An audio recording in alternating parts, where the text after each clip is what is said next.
Bạn có bao giờ tự hỏi, tại sao có những người cứ lầm lũi tiến lên, âm thầm lột xác, còn số đông ngoài kia thì cứ loay hoay mãi một chỗ không? Họ lặp đi lặp lại những nỗi thất vọng cũ, chạy theo sự công nhận của thiên hạ, rồi lại tự hỏi tại sao đời mình vẫn chưa đâu vào đâu. Tôi sẽ nói cho bạn một sự thật mà ít người dám thừa nhận. Sự thay đổi thực sự không bao giờ đến từ việc bạn cố gắng gào thét hay giải thích về bản thân mình. Nó không đến từ việc bạn phải nhanh hơn, ồn ào hơn hay xuất hiện nhiều hơn trên mạng xã hội. Nó đến từ sự im lặng. Đó là những khoảnh khắc không ai nhìn thấy bạn đang làm gì. Là những buổi sáng sớm tinh mơ khi cả thế giới còn ngủ say, bạn âm thầm ngồi vào bàn làm việc hoặc xỏ giày vào chạy bộ. Đó là những quyết định kỷ luật sắt đá được thực hiện trong tĩnh lặng, nơi bạn tự đấu tranh với chính con quỷ lười biếng bên trong mình.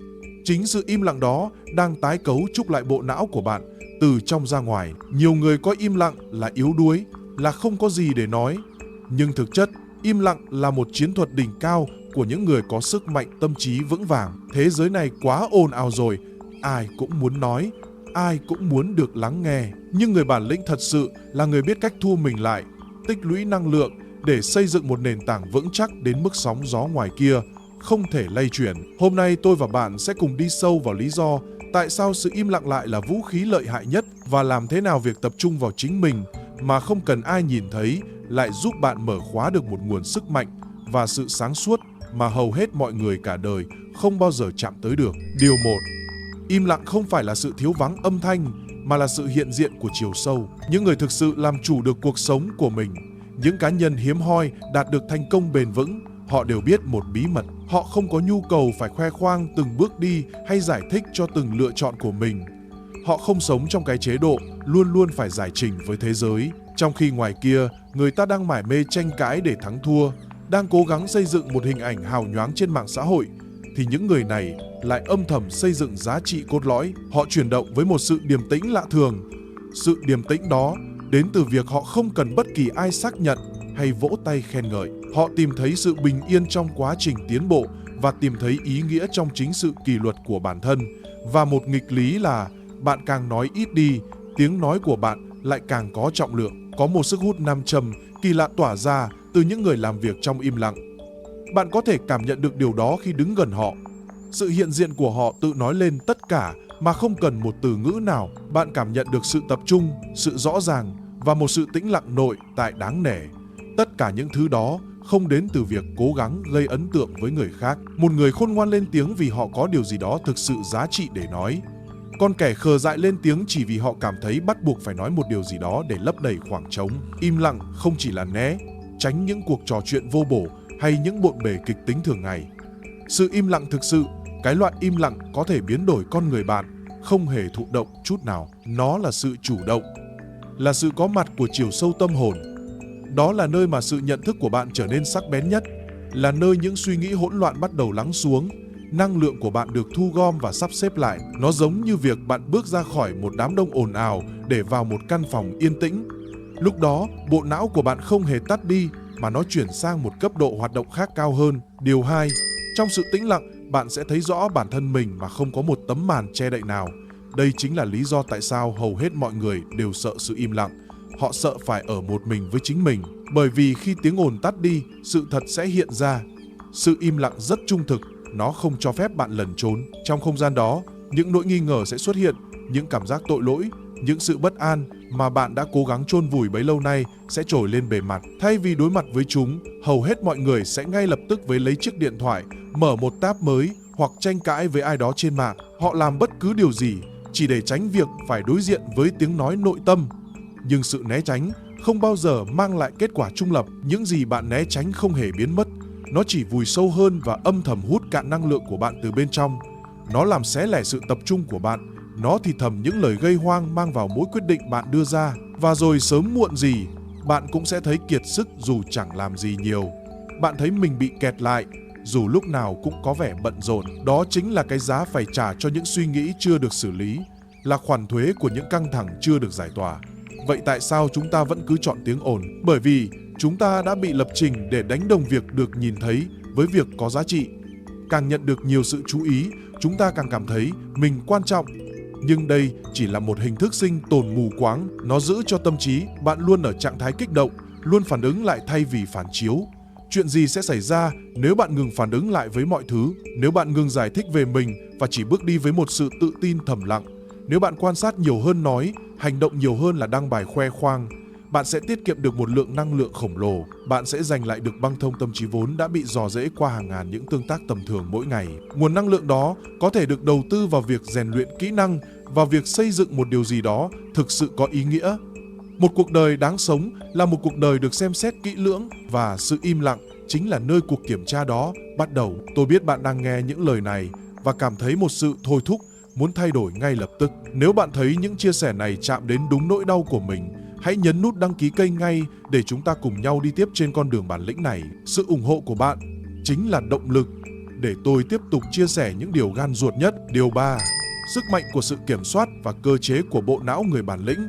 Bộ não của chúng ta không được thiết kế để xử lý hàng ngàn ý kiến trái chiều mỗi ngày. Nó không được tạo ra cho việc đa nhiệm liên tục, phản ứng liên tục và so sánh liên tục.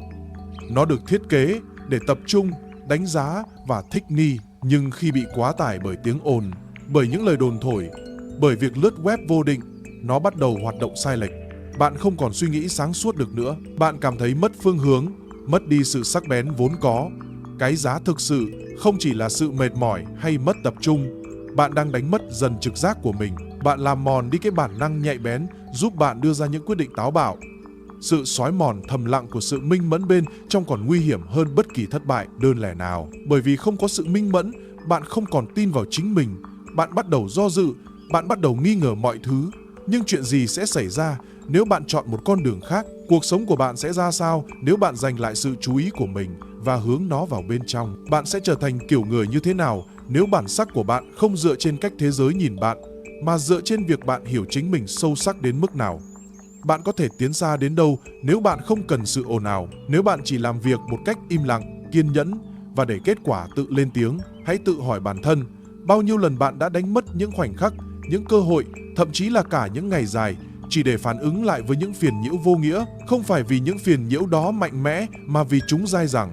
Một tin nhắn ở đây, một tiêu đề báo ở kia, một cuộc tranh cãi vô thưởng vô phạt cứ ám ảnh bạn quá lâu, và trước khi bạn kịp nhận ra, ngày của bạn đã trôi qua trong sự tan rã. Bạn cảm thấy cạn kiệt không phải vì nỗ lực làm việc, mà vì sự phân mảnh tâm trí. Nó giống như hàng ngàn vết cắt nhỏ, không làm bạn chảy máu ngay lập tức, nhưng theo thời gian sẽ lấy đi sự thúc đẩy và sự minh mẫn của bạn. Khi bộ não được trao cho sự im lặng, nó sẽ khởi động lại, nó hiệu chỉnh lại mọi thứ và bắt đầu tập trung trở lại. Và từ trong sự im lặng đó, một thứ mà hầu hết mọi người không bao giờ chạm tới được sẽ xuất hiện. Đó là sự tự chủ. Sự tự chủ không phải là việc áp chế người khác hay đè nén cảm xúc một cách cứng nhắc. Sự tự chủ chính là làm chủ bản thân. Đó là khi hành động của bạn nhất quán với các giá trị của bạn, bất kể có ai đang nhìn hay không. Sức mạnh thực sự nằm ở việc chọn không phản ứng, chọn không chứng minh, chọn không biểu diễn. Sức mạnh đó nằm ở phần não bộ chịu trách nhiệm cho việc lập kế hoạch và cam kết, chứ không phải phần não luôn thúc giục bạn lướt điện thoại hay tranh cãi. Điều 4. Bản sắc của bạn được định hình không phải bởi những gì bạn nói, mà bởi những gì bạn kiên trì thực hiện ngày này qua ngày khác. Bạn có thể nói với cả thế giới rằng mình là người kỷ luật, là người có ý chí và đầy khát vọng. Nhưng nếu hành động của bạn nói điều ngược lại, thì bộ não của bạn sẽ tự biết đâu là sự thật. Con người, chúng ta chính là những gì chúng ta làm, chứ không phải những gì chúng ta hứa hẹn sẽ làm. Đây không chỉ là một ý tưởng nghe cho sang tai, mà nó là bản chất sinh học. Bộ não của bạn tự xây dựng các kết nối dựa trên những hành động được lặp đi lặp lại. Khi bạn thức dậy sớm, khi bạn tập thể dục, khi bạn cưỡng lại sự cám dỗ của việc lướt web vô bổ, lúc đó, các đường dây thần kinh trong đầu bạn đang được củng cố vững chắc hơn. Bạn không chỉ đang hành động khác đi, mà bạn đang thực sự trở thành một con người khác. Nhưng có một cái bẫy mà hầu hết mọi người đều mắc phải, đó là sự nhầm lẫn về động lực. Nhiều người nghĩ rằng họ cần cảm hứng để bắt đầu. Sự thật là động lực thực sự không đến từ bên ngoài, nó đến từ sự tiến bộ. Chất hóa học tạo ra sự hưng phấn và thúc đẩy trong não bộ không hề tràn ngập khi có ai đó khen ngợi bạn. Nó chỉ thực sự được kích hoạt khi bạn thấy chính mình đang giỏi lên, khi bạn đọc xong một chương sách khó, khi bạn chạy thêm được một cây số, khi bạn giữ đúng lời hứa với chính bản thân mình. Và điều thú vị nhất là tất cả những điều này đều diễn ra tốt nhất trong sự im lặng, trong những khoảnh khắc mà không có bất kỳ ai nhìn thấy hay vỗ tay cho bạn. Đó là lúc bộ não trao phần thưởng cho bạn bằng một sự tự tin ngầm mà không ai có thể tước đoạt. Vậy tại sao chúng ta lại thường vội vàng công bố những dự định của mình ngay khi chưa bắt đầu. Tôi sẽ giảm cân, tôi sẽ viết một cuốn sách, tôi sẽ xây dựng một sự nghiệp lớn lao. Nói ra những điều đó mang lại một cảm giác sướng giả tạo, một ảo giác rằng chúng ta đã tiến gần đến mục tiêu. Nhưng khoa học thần kinh chỉ ra một thực tế phũ phàng hơn nhiều. Khi bạn kể cho người khác về mục tiêu của mình quá sớm, bộ não sẽ tiết ra chất gây hưng phấn như thể bạn đã hoàn thành công việc đó rồi. Bạn nhận được một phần thưởng sớm dù chưa hề có sự nỗ lực nào, và kết quả là bạn mất đi sự thúc đẩy để thực sự bắt tay vào làm. Việc ăn mừng quá sớm chính là kẻ thù của sự kỷ luật. Khi bạn nhầm lẫn giữa việc nói và việc làm, bạn đang đánh lừa hệ thần kinh của chính mình. Bạn xây dựng một bản sắc dựa trên sự nhận xét của người khác thay vì dựa trên năng lực thực sự. Và khi tiếng vỗ tay tắt đi, bạn sẽ thấy mình trống rỗng, không có hệ thống, không có kỷ luật và không có đà để đi tiếp. Sự thay thế tốt nhất là hãy nói ít lại và làm nhiều hơn. Hãy để hành động của bạn tự kể câu chuyện của nó. Hãy để sự im lặng là lò rèn nơi bản lĩnh thật sự của bạn được hình thành. Không phải vì bạn nói với thế giới bạn là ai, mà vì bạn đã âm thầm trở thành người đó. Điều 5. Sự lột xác thực sự không đến từ những lời tuyên bố hùng hồn trên mạng xã hội. Nó đến một cách lặng lẽ và kiên trì từ những hệ thống hàng ngày của bạn. Đó là những quyết định nhỏ bé mà bạn thực hiện khi không có ai đang quan sát. Bạn thức dậy đúng giờ mỗi sáng. Bạn hoàn thành buổi tập luyện không phải vì có ai theo dõi, mà vì bạn đã tự hứa với lòng mình. Bạn mở cuốn sách ra. Bạn ngồi xuống làm việc với dự án của mình. Bạn từ chối việc lướt điện thoại trong vô định. Bằng cách làm những việc đó, bạn đang từng bước thay đổi cấu trúc bên trong của mình. Các mạch thần kinh của sự kỷ luật, sự tập trung và ý chí đang dần được hình thành. Và những gì mà thế giới sau này nhìn thấy như là một sự thay đổi ngoạn mục, thực chất chỉ là kết quả của một quá trình bền bỉ mà họ chưa từng chú ý đến. Tại sao mọi người chỉ nhận ra sự thay đổi khi nó đã thành hình rõ rệt? Bởi vì sự trưởng thành phần lớn là vô hình. Nó xảy ra vào lúc sáng sớm, vào đêm muộn, vào lúc bạn quyết định thử lại một lần nữa thay vì bỏ cuộc. Thế giới này yêu thích kết quả, nhưng họ mù quáng trước quá trình rèn luyện. Và đây là lúc mọi thứ trở nên không mấy dễ chịu.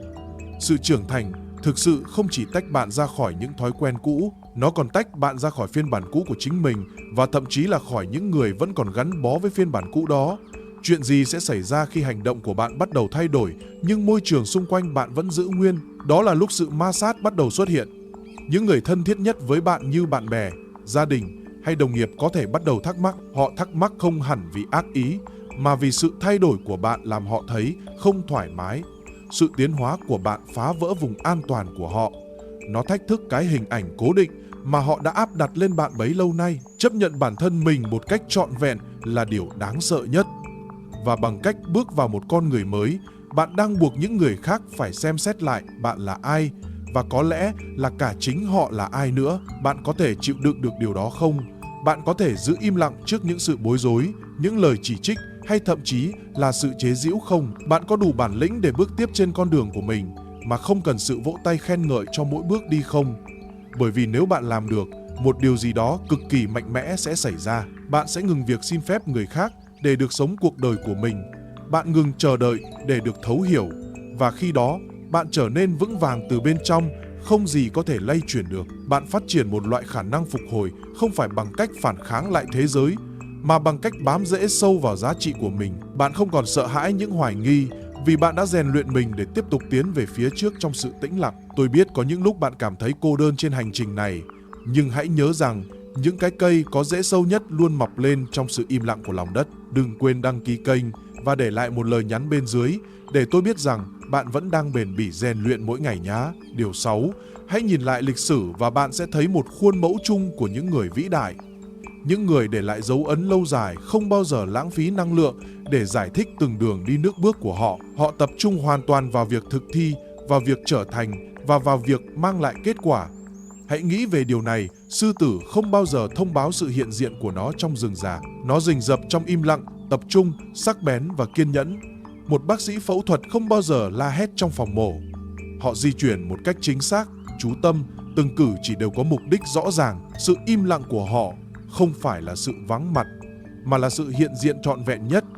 Vậy chuyện gì sẽ xảy ra nếu sự im lặng của bạn cũng là một tín hiệu như vậy? Nếu đó không phải là việc bạn thiếu khả năng diễn đạt, mà là hình thức cao nhất của sự kỷ luật, Cái loại kỷ luật không cầu xin sự chú ý vì nó đã tự biết giá trị của chính mình. Cái loại kỷ luật không đuổi theo những lời khen ngợi vì phần thưởng lớn nhất chính là đà tiến bộ thầm lặng đang được tích lũy bên dưới bề mặt. Đó là kiểu im lặng có sức mạnh biến đổi vạn vật. Đó là kiểu im lặng mà cuối cùng sẽ cất tiếng nói vang dội đến mức không cần bất kỳ từ ngữ nào nữa. Và câu hỏi đặt ra là bạn có sẵn lòng trở thành người đó ngay cả khi không có ai hoan nghênh không? Sự chú ý không chỉ là sự tập trung, nó là năng lượng sinh học thực sự. Và giống như bất kỳ dạng năng lượng nào, nó có giới hạn. Mỗi ngày, bạn chỉ có một lượng năng lượng nhất định để sử dụng. Bộ não của bạn vận hành dựa trên các chất dẫn truyền thần kinh giúp bạn có khả năng tập trung, lập kế hoạch và hành động có mục đích. Nhưng chúng không phải là vô tận. Mỗi khi bạn kiểm tra điện thoại không lý do, mỗi khi bạn mở hàng chục tab trình duyệt mà không tập trung vào cái nào, mỗi khi bạn tranh cãi chỉ để chứng minh mình đúng, bạn đang tiêu tốn lượng năng lượng quý giá đó một cách nhỏ giọt. Sự sao nhãng đang đánh cắp đi sự minh mẫn mà lẽ ra bạn có thể đầu tư vào việc xây dựng một điều gì đó thực sự quan trọng. Đã bao nhiêu lần chúng ta trao đi những giờ phút quý giá nhất của mình cho những thứ không hề nuôi dưỡng tâm hồn chúng ta, những thứ không thách thức, không làm chúng ta lớn lên hay giúp chúng ta tiến về phía trước. Nó diễn ra một cách tự động và vô thức. Nhưng chuyện gì sẽ xảy ra nếu bạn chọn sự im lặng để thay thế? Nếu trong một khoảnh khắc bị cám dỗ, bạn dừng lại, sự dừng lại đó không phải là trốn tránh, mà là một hành động của sức mạnh tâm trí. Quãng nghỉ đó là tất cả, bởi vì khi bạn chọn im lặng, bạn đang chọn sự rõ ràng. Bạn cho bộ não của mình một khoảng không gian để thở, một khoảng nghỉ cần thiết để bắt đầu vận hành theo chiến thuật thay vì phản ứng theo áp lực. Bạn cho phép những lớp sâu hơn trong tâm trí, nơi chịu trách nhiệm cho tư duy dài hạn và sự sáng tạo, được bước lên dẫn dắt cuộc chơi. Điều 7. Ngồi lại với chính mình trong sự tĩnh lặng không phải là một hành động thụ động, nó là một cuộc chiến. Nó là một đấu trường của những suy nghĩ và cảm xúc hỗn độn nhất. Ngồi yên một mình mà không có điện thoại, không có âm nhạc, không có bất kỳ sự sao nhãng nào, chính là một hành động của lòng dũng cảm. Tại sao tôi lại nói như vậy? Bởi vì sự im lặng buộc bạn phải đối mặt với những gì mà hầu hết chúng ta dành cả đời để lẩn tránh. Đó là chính bản thân mình, là những nỗi nghi ngờ về năng lực của bản thân, là những nỗi đau từ quá khứ chưa được xử lý xong, là những câu chuyện mà bạn tự kể với chính mình suốt bao nhiêu năm qua, nhưng chưa bao giờ dám đặt câu hỏi xem chúng có thật hay không. Những người đi trước đã hiểu rất rõ điều này. Họ nói rằng cho đến khi bạn biến những thứ vô thức thành có ý thức, nó sẽ điều khiển cuộc đời bạn và bạn sẽ gọi đó là số phận. Trong sự im lặng, những gì bạn đã chôn vùi dưới những lớp tiếng ồn sẽ bắt đầu trồi lên. Và khi chúng hiện ra, bạn chỉ có hai lựa chọn. Một là bạn tiếp tục dùng tiếng ồn để làm tê liệt chúng một lần nữa. Hai là bạn chọn đối đầu và xử lý chúng. Chính việc đối đầu này là nơi sự trưởng thành thực sự bắt đầu. Đó là nơi bản lĩnh tâm trí của bạn được xây dựng và tôi luyện. Vậy làm thế nào để rèn luyện sự vững vàng đó? Làm sao để xây dựng một hệ thần kinh không hoảng sợ trước những khó khăn mà phản ứng một cách chính xác và điềm tĩnh? Câu trả lời là hãy ở lại trong sự im lặng lâu hơn một chút so với mức bạn cảm thấy thoải mái. Mỗi khi bạn cưỡng lại được mong muốn, phải phản hồi ngay lập tức một tin nhắn đầy ác ý. Mỗi khi bạn kiềm chế được cái tôi để không phải lên tiếng bảo vệ mình trong một cuộc tranh cãi vô bổ, hoặc mỗi khi bạn từ bỏ việc tìm kiếm một lời khen ngợi nhanh chóng trên mạng xã hội, lúc đó bạn đang tái cấu trúc lại bộ não của mình. Bạn đang dạy cho hệ thần kinh của mình cách chọn mục đích thay vì chọn sự biểu diễn hào nhoáng bên ngoài. Những người thầy lớn trong lịch sử từng nói rằng cách tốt nhất để sống một cuộc đời danh giá là thực sự trở thành người mà chúng ta vẫn thường giả vờ làm mình như thế. Mỗi khi bạn chọn sự im lặng thay vì phản ứng nhất thời, bạn đang tiến thêm một bước gần hơn đến điều đó. Bạn bắt đầu trở thành phiên bản không chỉ nói về sự phát triển, mà là thực sự sống với nó, không phải vì vẻ bề ngoài, mà vì đó là con người bạn chọn trở thành khi không có ai quan sát. Điều 8. Việc rèn luyện nội tâm này không bao giờ là dễ dàng. Nó rất lộn xộn và đôi khi khiến bạn cảm thấy nản lòng. Có những ngày bạn cảm thấy mình đang tiến bộ vượt bậc, nhưng cũng có những ngày bạn thấy mình như đang thụt lùi. Nhưng theo thời gian, kiến trúc trong tâm trí bạn sẽ bắt đầu dịch chuyển. Khoảng cách giữa những kích thích bên ngoài và phản ứng của bạn sẽ rộng dần ra. Cái cảm giác thèm khát sự công nhận từ người khác sẽ nhạt dần đi. Thay thế vào đó là một sự tự tin thầm lặng, một sự thấu hiểu sâu sắc từ bên trong. Cái kiểu tự tin này không cần phải thông báo cho cả thế giới biết, vì nó bám rễ vào một thứ mạnh mẽ hơn nhiều so với sự xác nhận của người đời. Nó bám rễ vào sự tự trọng. Hãy tưởng tượng một buổi sáng bạn thức dậy và thực sự biết rõ mình đang xây dựng điều gì. Bạn biết mình đang trở thành ai và tại sao mình lại làm những việc đó. Không có tiếng ồn nào trong đầu kéo bạn vào những cuộc so sánh với người khác. Không có sự ám ảnh về việc phải được người khác thấu hiểu hay đồng tình. Chỉ có sự minh mẫn, một cảm giác phương hướng sâu sắc và vững chãi. Sự minh mẫn đó không đến từ những tràng pháo tay. Nó được xây dựng qua từng chút một trong sự im lặng, chậm rãi, ổn định và thường là trong sự đơn độc. Lúc đó bạn bắt đầu sống không phải để được công nhận mà để được sống đúng với giá trị của mình. Khi bản sắc của bạn khớp hoàn toàn với hành động của bạn ngày qua ngày, một sức mạnh khủng khiếp sẽ xuất hiện. Bạn không còn cần ai đó nói rằng bạn đang làm tốt nữa, bởi vì chính bạn đã tự biết điều đó rồi. Tôi biết có nhiều người đang nghe đến đây và tự hỏi tại sao việc này lại khó đến thế. Tại sao hầu hết mọi người không thể chạm tới được sự điềm tĩnh này? Bởi vì chúng ta đã được dạy cách đuổi theo sự hào nhoáng thay vì rèn luyện sự tinh thông. Chúng ta được dạy cách phát sóng những nỗ lực của mình thay vì thực sự hóa thân vào nó. Nhưng cả khoa học và những bài học của người đi trước đều đồng ý ở một điểm. Bộ não của bạn không xây dựng bản sắc từ những gì bạn nói, nó xây dựng từ những gì bạn làm. Phần não bộ điều hành việc lập kế hoạch và kỷ luật, không hề quan tâm đến những lời tuyên bố hùng hồn của bạn. Nếu bạn nói mình là người tập trung, nhưng cả ngày bạn chìm trong sự hỗn loạn, bộ não sẽ cảm nhận được sự mâu thuẫn đó. Sự đứt gãy này tạo ra một xung đột nội tâm sâu sắc, làm mòn đi động lực của bạn theo thời gian. Nhưng nếu bạn lật ngược lại vấn đề, nếu hành động của bạn nhất quán với mục tiêu ngay cả khi không có ai nhìn thấy, thì bộ não sẽ bắt đầu ghi nhận. Nó nhận ra các khuôn mẫu, sự lặp lại và sự cam kết. Từ đó bản sắc của bạn trở nên ổn định. Đó là lúc động lực thực sự trở thành nội lực bên trong. Bạn không còn cần sự khen ngợi của người khác để bắt đầu.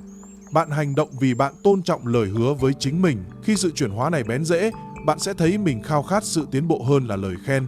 Bạn chọn sự nhất quán thay vì những màn biểu diễn nhất thời. Hệ thống phần thưởng trong não bạn sẽ được điều chỉnh lại. Nó không còn nhảy dựng lên vì một thông báo tin nhắn hay một lượt yêu thích trên mạng. Thay vào đó, nó sẽ cảm thấy thỏa mãn vì những chiến thắng thầm lặng, chiến thắng khi hoàn thành công việc đúng hạn, chiến thắng khi vượt qua được sự lười biếng của bản thân, chiến thắng khi giữ mình ở một tiêu chuẩn cao hơn mà không cần ai làm chứng. Chiến thắng lớn nhất và vẻ vang nhất chính là chiến thắng chính mình.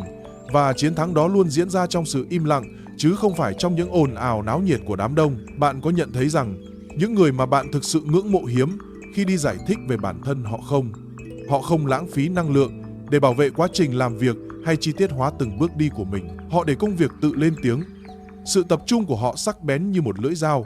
Sự kỷ luật của họ hiển hiện rõ ràng qua những kết quả mà họ tạo ra một cách nhất quán. Đó không chỉ là sự tự tin, đó là sự rõ ràng. Và sự rõ ràng chính là một trong những công cụ tâm lý mạnh mẽ nhất mà chúng ta có thể sở hữu. Tại sao họ lại chọn sự im lặng? Bởi vì im lặng bảo vệ một thứ giá trị hơn nhiều so với cái nhìn của công chúng. Nó bảo vệ băng thông tâm trí của họ. Mỗi lần bạn phải đi giải thích về lựa chọn của mình, bạn đang tiêu tốn năng lượng mà lẽ ra nên dành để cải thiện chính lựa chọn đó. Mỗi khi bạn cố gắng diễn đạt tầm nhìn của mình cho một người không hiểu, bạn đang làm loãng đi sự tập trung của chính mình. Im lặng không phải là rút lui, im lặng là sự bảo tồn, nó là vùng đệm nơi những tư duy cấp cao được diễn ra mà không bị ngắt quãng. Sự xuất sắc không phải là một hành động đơn lẻ, nó là một thói quen, và thói quen được hình thành trong những không gian yên tĩnh giữa những tiếng ồn ào. Chúng được hình thành từ những quyết định mà không ai khác thấy, từ sự kỷ luật không bao giờ được đăng tải lên mạng xã hội, từ những giờ phút lặp đi lặp lại những việc nhàm chán mà không mang lại kết quả tức thì. Nhưng theo thời gian, sự lặp lại đó sẽ trở thành hiện thực. Hiện thực đó trở thành bản sắc của bạn, và bản sắc đó trở thành sức mạnh. Cái loại sức mạnh mà không ai có thể lấy đi của bạn được, bởi vì nó không được xây dựng cho họ ngay từ đầu. Sự chuyển hóa vì thế không phải là một khoảnh khắc hoành tráng như trong phim ảnh nơi mọi thứ thay đổi chỉ sau một đêm. Nó không phải là một sự đột phá đơn lẻ hay một cơn hưng phấn nhất thời. Nó cũng không phải là những lời hứa bạn dành cho người khác. Sự thay đổi thực sự là một hệ thống. Nó diễn ra hàng ngày, lặp đi lặp lại và đôi khi rất buồn chán. Nhưng chính trong sự lặp lại đó, sức mạnh được tôi luyện. Bạn không bao giờ vươn tới được mục tiêu của mình nếu không có một hệ thống hỗ trợ bên dưới. Mục tiêu chỉ là cảm xúc. Bạn cảm thấy hứng khởi nên bạn viết nó xuống. Bạn thấy hào hứng nên bạn bước những bước đầu tiên. Nhưng cảm xúc rồi sẽ phai nhạt đi. Mục tiêu sẽ thay đổi theo tâm trạng. Cuộc đời sẽ ném vào bạn đủ thứ rắc rối. Cái không bao giờ phai nhạt chính là cấu trúc. Hệ thống được xây dựng trên hành vi, chứ không phải tâm trạng. Và khi bạn bắt đầu đưa cấu trúc vào cuộc sống của mình, Khi bạn thức dậy vào cùng một thời điểm mỗi ngày, vận động cơ thể một cách nhất quán, ăn uống có mục đích và loại bỏ những thứ bừa bộn, lúc đó bạn ngừng dựa dẫm vào động lực, bạn bắt đầu phụ thuộc vào nhịp điệu. Và nhịp điệu thì luôn đáng tin cậy hơn nhiều so với cảm hứng. Tại sao điều này lại quan trọng đến thế? Bởi vì nếu không có một cấu trúc rõ ràng, tâm trí bạn sẽ luôn lang thang, cảm xúc của bạn sẽ nắm quyền điều khiển. Và điều đó dẫn đến sự thiếu nhất quán. Sự thiếu nhất quán chính là kẻ thù số một của việc hình thành bản sắc con người bạn. Chúng ta là những gì chúng ta lặp đi lặp lại hàng ngày. Sự xuất sắc không phải là một hành động đơn lẻ, mà là một thói quen. Bạn không trở nên xuất sắc bằng cách thỉnh thoảng có vài ý tưởng hay ho. Bạn trở nên xuất sắc bằng cách xây dựng những thói quen hỗ trợ cho con người mà bạn muốn trở thành. Từng hành động một, từng chút một. Điều 7. Mọi sự rèn luyện bản lĩnh đều nên bắt đầu từ thể xác. Có một lý do tại sao những người có sức mạnh tâm trí vững vàng thường rèn luyện thân thể rất gắt gao. Họ hiểu rằng sự kỷ luật của cơ thể sẽ chuyển hóa thành sự kỷ luật của tâm trí. Khi bạn tập luyện, bạn không chỉ đơn thuần là cải thiện sức khỏe hay vóc dáng, bạn đang tái định hình mối quan hệ của mình với sự nỗ lực và gian khổ. Bạn đang học cách xuất hiện và thực hiện công việc ngay cả khi bạn không hề cảm thấy muốn làm. Bạn học cách chịu đựng sự khó chịu, học cách vượt qua rào cản của sự lười biếng. Bạn học cách kiên trì đi hết con đường mà không cần một phần thưởng ngay lập tức. Đó không phải là sự phù phiếm về ngoại hình, đó là quá trình phát triển nội lực từ sâu bên trong. Nhưng hãy thành thật với nhau một điều, lúc mới bắt đầu luôn là lúc khó khăn nhất. Sự im lặng lúc đầu sẽ mang lại cảm giác rất không tự nhiên. Những thói quen mới, những lịch trình mới sẽ khiến bạn thấy bị gò bó. Bạn sẽ có xu hướng muốn phá vỡ nó để quay về với sự thoải mái cũ. Bạn sẽ thèm khát việc được chứng minh cho ai đó thấy rằng mình đang nỗ lực. Bạn muốn hét lên với cả thế giới về những tiến bộ nhỏ nhoi của mình để nhận lấy vài lời tán thưởng. Nhưng đó chính là cái bẫy chết người. Tầm nhìn của bạn sẽ chỉ thực sự trở nên rõ ràng khi bạn dám nhìn sâu vào trái tim mình. Im lặng không phải là sự vắng bóng, nó là sự hiện diện đầy quyền năng. Khi bạn loại bỏ hết những phiền nhiễu, những tiếng ồn và những màn biểu diễn, thứ duy nhất còn lại là chính bạn. Và đó chính là nơi cuộc lột xác thực sự bắt đầu. Càng ngồi lâu trong sự khó chịu đó, tâm trí bạn sẽ càng thích nghi. Dần dần, bạn sẽ không còn thèm khát những tiếng ồn ào bên ngoài nữa. Sự cấp bách muốn được nhìn thấy sẽ phai nhạt dần. Nỗi sợ bị người đời lãng quên cũng sẽ tan biến. Và thứ còn lại sau tất cả là một sự hiện diện tĩnh lặng và đầy sức nặng. Bạn trở nên ổn định, tập trung và minh mẫn hơn bao giờ hết. Điều 8. Bạn bắt đầu đưa ra những quyết định đúng đắn vì chúng phù hợp với giá trị của bạn. Bạn ngừng giải thích về bản thân mình cho những người vốn dĩ đã không muốn hiểu bạn ngay từ đầu. Bạn bước đi trên con đường của mình, không phải vì có người đang đứng nhìn, mà vì đó là con đường của bạn. Bạn đã bao giờ nhận ra rằng những người có sức hút và uy tín nhất trong một căn phòng thường là những người ít nói nhất không? Đó không phải là nhờ kỹ năng giao tiếp hay sức hấp dẫn bên ngoài, đó là sự nhất quán từ bên trong. Họ không bị phân mảnh, họ không phải đang diễn kịch, họ đã làm xong những công việc nội tâm cần thiết và điều đó tự toát ra bên ngoài. Họ chọn sự im lặng không phải để rút lui khỏi cuộc đời, mà để tinh lọc và kiểm soát chính mình. Bí mật của sự thay đổi không phải là dùng hết năng lượng để chiến đấu với những cái cũ kỹ, mà là tập trung toàn bộ năng lượng đó để xây dựng nên những điều mới mẻ. Đó chính là những gì mà sự im lặng cho phép bạn thực hiện. Cuối cùng, sự nhất quán thầm lặng của bạn sẽ trở thành một thứ mà thế giới không thể phớt lờ. Nhưng đến lúc đó, việc người khác có công nhận bạn hay không đã chẳng còn quan trọng nữa rồi. Vì bạn đã sống bằng nguồn phần thưởng từ chính bên trong mình. Bạn không cần những tràng pháo tay để biết rằng mình đang đi đúng hướng. Sự bình yên bạn cảm nhận được, sức mạnh bạn mang theo và sự minh mẫn bạn bảo vệ được, đó chính là phần thưởng lớn nhất đời người. Và không ai có thể tước đoạt điều đó khỏi tay bạn, bởi vì nó không phải do thế giới ban tặng. Nó được bạn tự tay nhào nặn và kiếm được trong sự tĩnh lặng tuyệt đối. Đó chính là hình dáng của một sự chuyển hóa thực sự. Nó không ồn ào, không kịch tính, nhưng nó vững chãi, sâu sắc và được xây dựng từ trong ra ngoài. Im lặng không phải là yếu đuối. Im lặng là nơi sức mạnh thực sự được sinh ra. Chính trong những khoảnh khắc tĩnh lặng đó, khi không có ai quan sát, bạn đang nhào nặn nên một phiên bản mà thế giới sau này phải ngước nhìn. Bạn không cần phải thông báo từng bước chân, chỉ cần tiếp tục bước đi, chỉ cần tiếp tục xuất hiện. Kết quả sẽ tự cất tiếng, nói khi thời điểm chín muồi. Cảm ơn bạn đã là một phần của hành trình rèn luyện này. Hãy luôn vững vàng, luôn tập trung, và bất cứ khi nào bạn cảm thấy lạc lối giữa những tiếng ồn ào, hãy quay trở lại với sự im lặng.